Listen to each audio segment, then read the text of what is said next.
Welcome to the Depot Sports Chat. I'm Rubenstein here again with Todd Murray to discuss the WVU baseball team. And Todd, since our discussion last week, the Mountaineers have turned things around.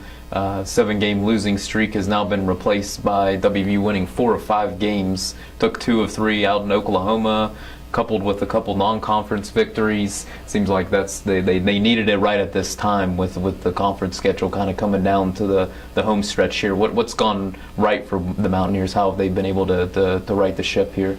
Well, they've gotten the bats going a little bit. I mean, that's a really big thing.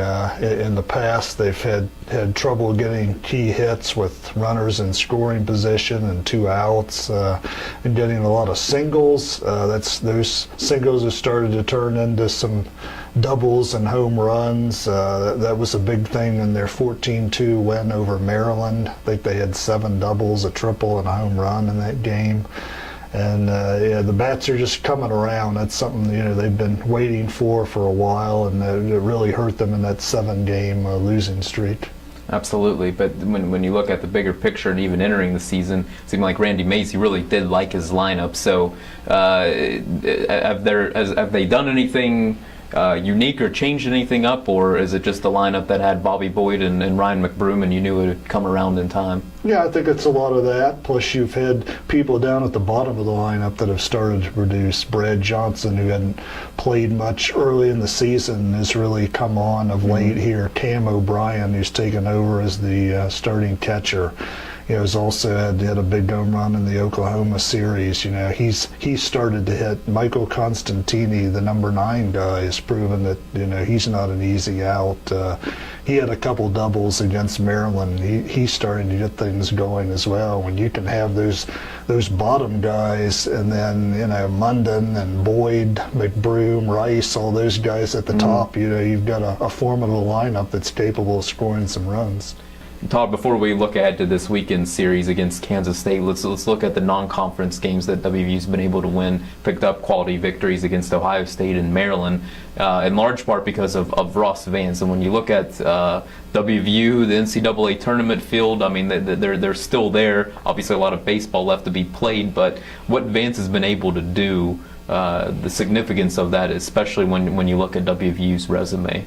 Yeah, I mean, these midweek games are, they're not just warm-up games for the conference weekend. They're games that are very important to WVU's RPI.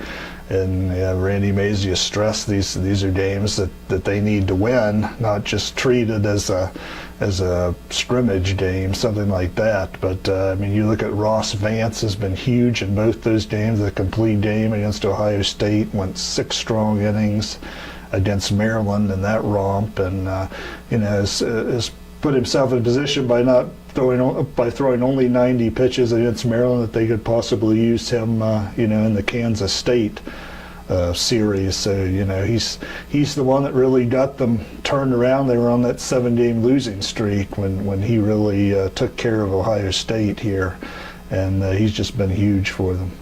How do you think WVU is going to tackle this weekend with Kansas State? It's a couple things. Obviously, one, it's big when you look at the conference standings. We can mention the NCAA tournament, but 8 of 9 teams make the Big 12 field, and the Mountaineers obviously have some work to do to solidify their spot there.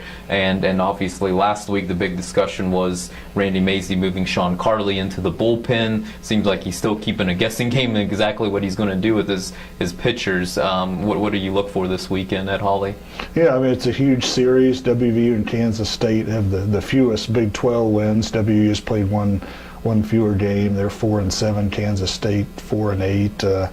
It's going to be big. Whoever can win this series, you want to have the tiebreaker. That's going to be big for both teams to do that. WVU has the tiebreaker on Baylor, which has 5 wins.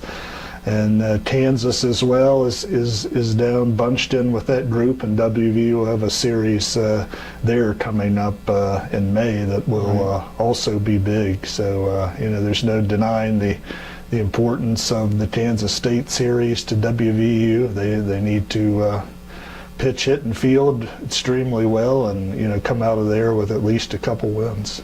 Should be a fun series at Holly Field. And Todd, appreciate your time once again. Please continue to check thedpost.com for the latest on the Mountaineers. Thanks for watching.